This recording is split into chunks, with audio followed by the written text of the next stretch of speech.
أهلا بيكم. لو قلت لك إن سنة 2008 في راجل حطم 8 أرقام قياسية عالمية في أسبوعين، وجسمه كان آلة مثالية وأداؤه كان خارق وهدوءه كان مرعب، ولكن بعدها ب6 سنين دماغه انهارت تماما. فالسؤال هو إيه اللي حصل تحت السطح؟ أنا إسماعيل أحمد، ودي قناة الجانب الرمادي. يلا بينا نبدأ.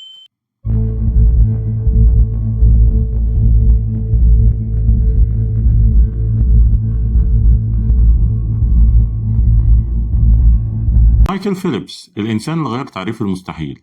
23 ميدالية ذهبية أولمبية، وأعظم سباح في تاريخ البشرية. ولما تشوفه في حمام السباحة بتلاقيه عنده هدوء مطلق وحركة سلسة وأداء منضبط، وكل حاجة تحت السيطرة. لكن من جوه في حاجة تانية مختلفة تماما. في جهاز عصبي بيحترق، ودماغ على حافة الانهيار، وجسم بيدفع تمن غالي قوي.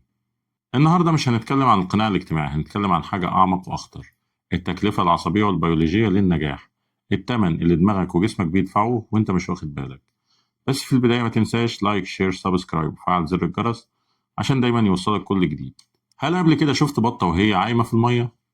لو شفتها هتلاقيها على السطح هدوء تام وانسيابية وسلاسة وكأن مفيش أي مجهود، لكن تحت المية هتلاقي إن رجليها بتخبط بسرعة وفي حركة مستمرة وفي مجهود هايل. ودي مش مجرد استعارة لطيفة، دي حقيقة بيولوجية عن كل إنسان ناجح. السطح الهادي اللي انت شايفه تحته جهاز عصبي شغال بطاقة قصوى. والمشكلة مش في الجهد نفسه، المشكلة في إن الجهد ده مخفي مستمر ومفيش وقت للراحة. مايكل فيليبس بدأ السباحة وهو عنده 7 سنين. من ساعتها حياته بقت نظام واحد: تدريب وبس. 6 ساعات يوميا، 7 أيام في الأسبوع، 365 يوم في السنة. الصحيان الساعة 5 الصبح كل يوم. 12,000 سعر حراري يوميا. نظام غذائي دقيق بالجرام. وجسمه اتحول لآلة، لكن دماغه وجهازه العصبي دول اللي كانوا بيدفعوا الثمن. تخيل جسمك في حالة طوارئ مستمرة لمدة 20 سنة. الإدرينالين عالي، الكورتيزول اللي هو هرمون التوتر مش بينزل، الجهاز العصبي السمبثاوي أو sympathetic nervous system المسؤول عن الفايت اور فلايت شغال 24 ساعة. دماغ مايكل كانت في وضع حرب دايمة، مفيش راحة، مفيش استرخاء حقيقي، مفيش توقف. وده بالظبط اللي العلم بيسميه allostatic لود أو العبء التكيفي. يعني إيه؟ يعني التكلفة التراكمية للضغط المزمن على الجسم والدماغ.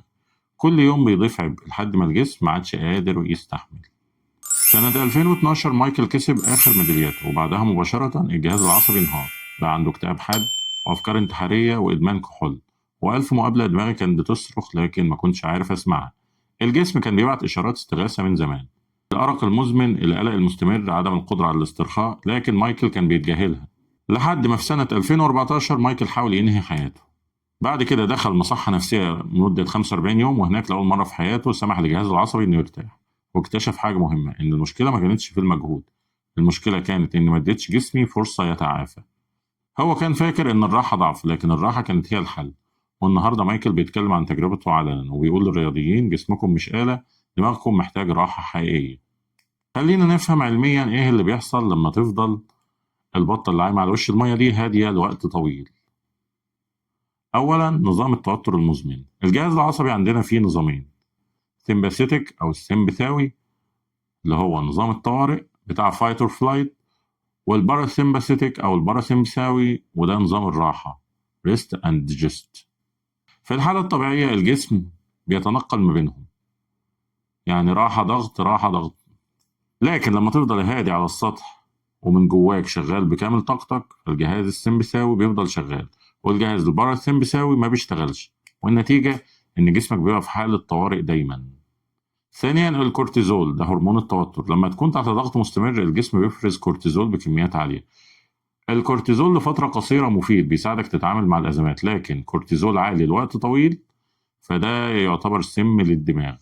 دراسة من جامعة ستانفورد سنة 2018 أثبتت إن الكورتيزول المزمن بيدمر خلايا في منطقة اسمها الحصين أو هيبوكامبس، المسؤول عن الذاكرة وتنظيم المشاعر. وده بالظبط اللي بيحصل في الاكتئاب.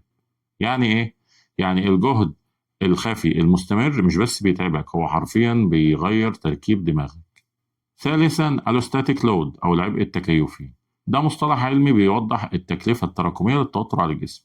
تخيل كوباية مية بتتملي ببطء، كل يوم توتر، كل يوم ضغط، كل يوم جهد خفي. الكوباية بتتملي لحد ما تبدأ تفيض بالمية. لما تفيض بيحصل اضطرابات القلق، الاكتئاب، أمراض القلب، ضعف المناعة. وده اللي حصل مع مايكل فيليبس. الكوباية فاضت سنة 2014. طيب إيه الحل؟ الحل مش إنك تبطل تشتغل أو تبطل تكون ناجح، الحل إنك تدي جهازك العصبي فرصة حقيقية للراحة. أولا، تنشيط العصب الحائر، ده أهم عصب في الجهاز الباراسمبثيك اللي هو نظام الراحة. لما تنشطه جسمك بيفهم الطوارئ خلصت وممكن نرتاح. طيب إزاي تنشطه؟ التنفس العميق، شهيق 4 ثواني وزفير 6 ثواني. الغمر في مية باردة، يعني غسل الوش مية باردة. الغناء أو الدندنة بيحفز العصب الحائر. والتأمل لمدة 10 دقايق يوميا. رقم 2، الراحة الفعلية مش الراحة السلبية. الراحة الحقيقية مش إنك تقعد تتفرج على نتفليكس وأنت متوتر. الراحة الحقيقية هي إنك توقف نظام الطوارئ في دماغك. يعني إيه؟ يعني تنام نوم كافي لمدة 7 إلى 9 ساعات، مش 5 ل6. فترات راحة حقيقية مش بس عطلة نهاية الأسبوع. نشاط بدني خفيف زي المشي. التواصل الاجتماعي، يعني قضاء وقت مع ناس بتحبهم بدون ضغط وبدون موبايلات. رقم 3، اعترف بالجهد الخفي. ما تلعبش دور البطة الهادية اللي قلنا عليها لدرجة إنك تنسى إن رجليك بتتعب. قول لنفسك أنا بذلت مجهود ضخم وده طبيعي إني أحس بالتعب. وقول للناس القريبة منك إنك محتاج راحة حقيقية. الاعتراف بالجهد مش ضعف، ده وعي. في النهاية كلنا زي البطة دي، كلنا عندنا سطح هادي وكلنا جوانا جهد ضخم. وده مش مشكلة، المشكلة لما ننسى إن الجهد ليه تمن، وإن الجهاز العصبي مش آلة والدماغ مش روبوت. لو فضلت تجري من غير ما تاخد نفس هتغرق. وافتكر إن مايكل فيليبس اتعلم الدرس بس بالطريقة الصعبة.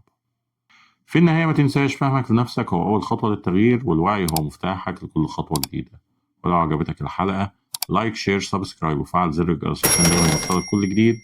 وأشوفك في رحلة جديدة جوه عقلك.